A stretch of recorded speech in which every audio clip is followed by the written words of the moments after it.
Assalamualaikum warahmatullahi wabarakatuh. Berjumpa lagi dengan saya Hansip. Dan edisi kali ini akan mewawancarai dengan salah satu channel misteri yang paling terpopuler sejagat raya. Boh, kita ian. Jagat Raya ya.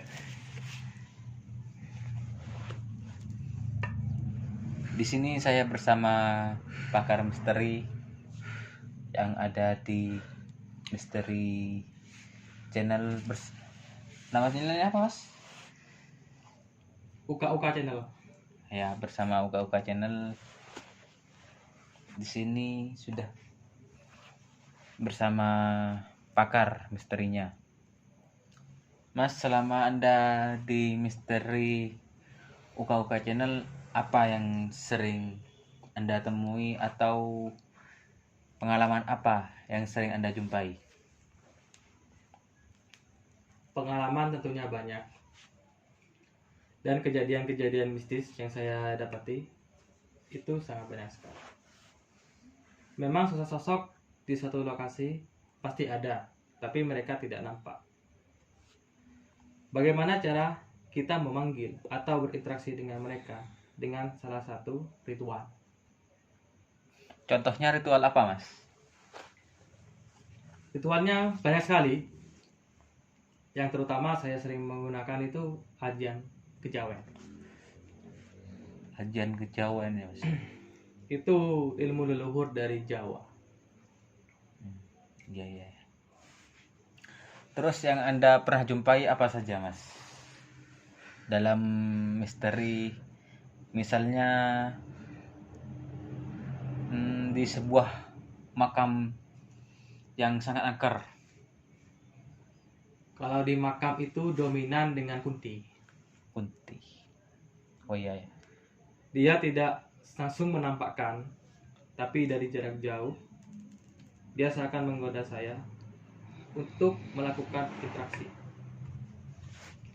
Jadi saya melihat suatu daerah kuburan yang terkenal sangat angker dan melihat ada apakah potensi di sana. Dan kebanyakan saya tangkap adalah sosok kunti. Apakah saat Anda menelusuri atau berinteraksi, apakah Anda sama tim atau sendirian, Mas? Sendirian juga pernah, bersama tim juga pernah. Pengalaman saya, jam terbang sangatlah banyak.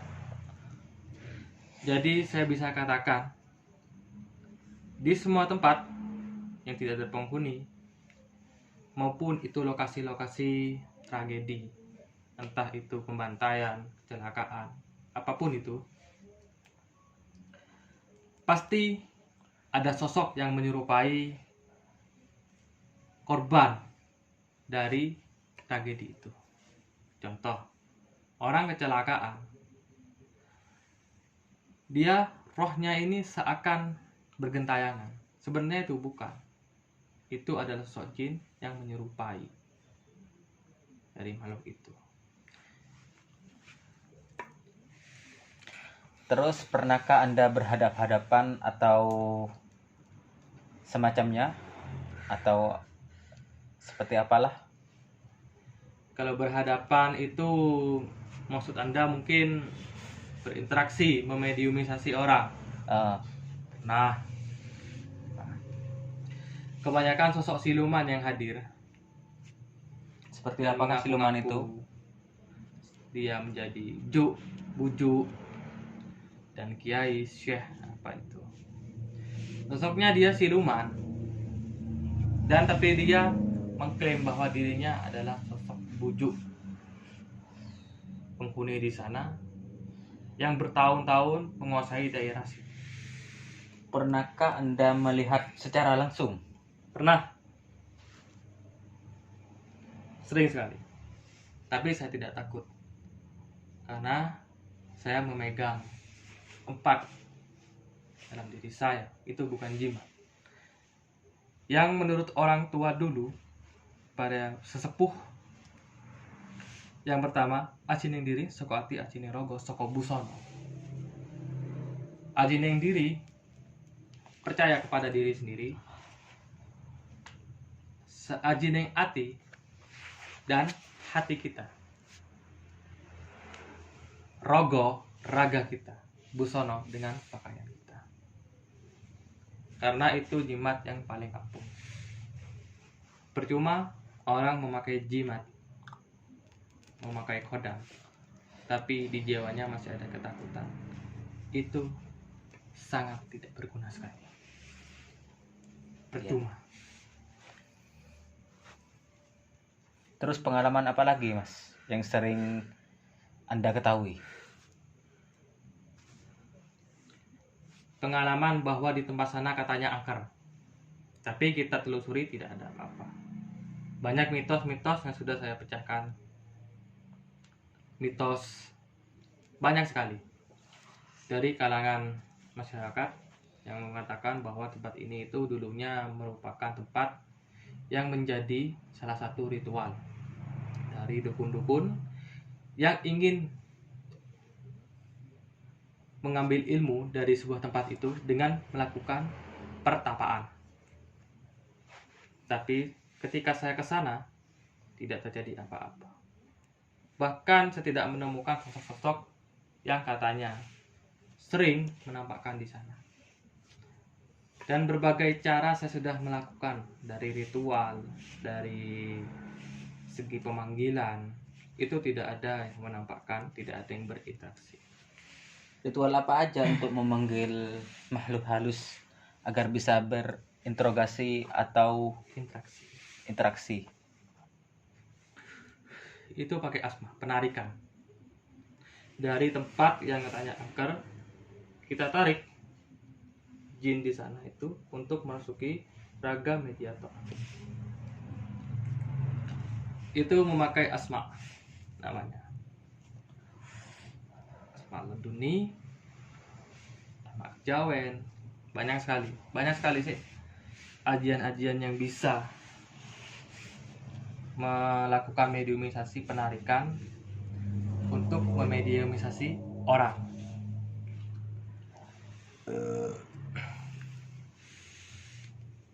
Kenyang Mas. Bagaimana hantu ini dibilang adalah sosok yang menyeramkan? Bagi saya, hantu ini adalah sama seperti kita, makhluk ciptaan Tuhan. Katanya manusia, maksudnya katanya orang-orang itu kalau bertemu dengan makhluk halus itu mukanya beda-beda Mas.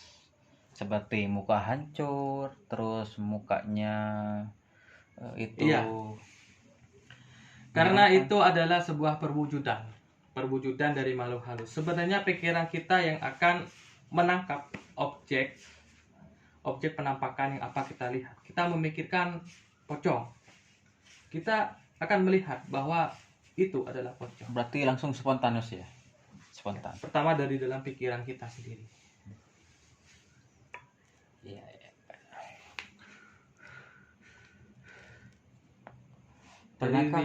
Pernahkah Anda melihat pocong dengan wujud aslinya?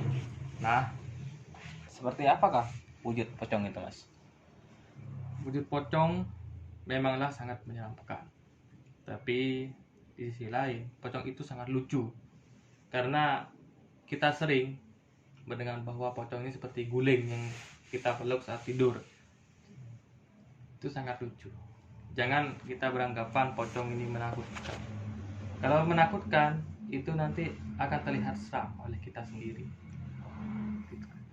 Sejatinya hantu, jin itu sangat takut kepada manusia. Karena kita sebagai khalifah di dunia ini, pemimpin, tidak ada nabi dari kalangan jin. Tentunya nabi dari kalangan manusia. Kita ini khalifah di muka bumi dan berhak untuk menempati segala tempat, mengatur kehidupan di dunia ini tanpa campur tangan pihak halus atau jin. Misalnya ada tempat persemayaman manusia untuk memanggil jin, kayak meminta-minta dengan menggunakan sesajen, Persemayaman. terus seperti misalnya meminta berkah atau sejenisnya, gimana menurut Anda? Ini tanggapan tentang praktek-praktek perdukunan berarti. Iya, perdukunan. Kalau itu sering sekali kaitannya dengan makam keramat. Karena di sana banyak mitos yang mengatakan bahwa di makam keramat ini banyak sekali benda pusaka yang apabila kita dapatkan itu bisa sakti. Tapi itu kembali ke pribadi masing-masing. Kalau dia memang niatnya untuk perdukunan, itu syirik dan musyrik, dan dianjurkan oleh agama.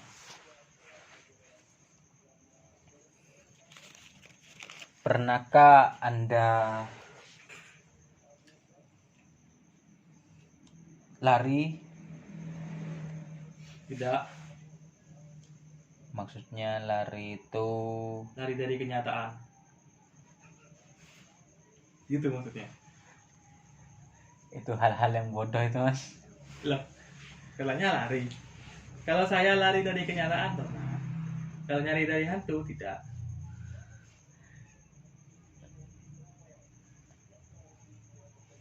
Pertama Anda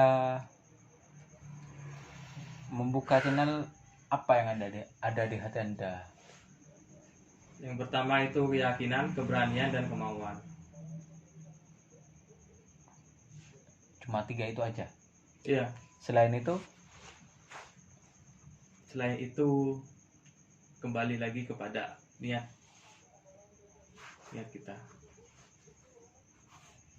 pernahkah Anda menantang Pernah, makhluk halus? pernah, sering, dan tidak terjadi apa-apa. Berarti itu sebuah kebohongan besar. Enggak, makhluk halus juga bisa menantang kita, dan kita bisa kalah kalau kita mempunyai ilmu tapi lemah. Ilmu apa itu? Ilmu dalam agama. Berarti intinya kita harus yakin kepada yang kuasa. Iya, kita harus yakin bahwa kita memiliki yang lebih kuat. Jin tidak bisa memasuki raga kita apabila kita sudah yakin. Tapi saya lihat di YouTube channel lain itu seperti kesurupan. Apakah itu benar? Ini saya bicara kalau soal itu, apalagi Anda menanyakan soal YouTube tadi awalnya kan. Karena saya juga pakar di sana. Kembali lagi ke pribadi masing-masing. Karena konten misteri itu kategori hiburan. Baik mau percaya atau tidak itu Kembali pada masing-masing.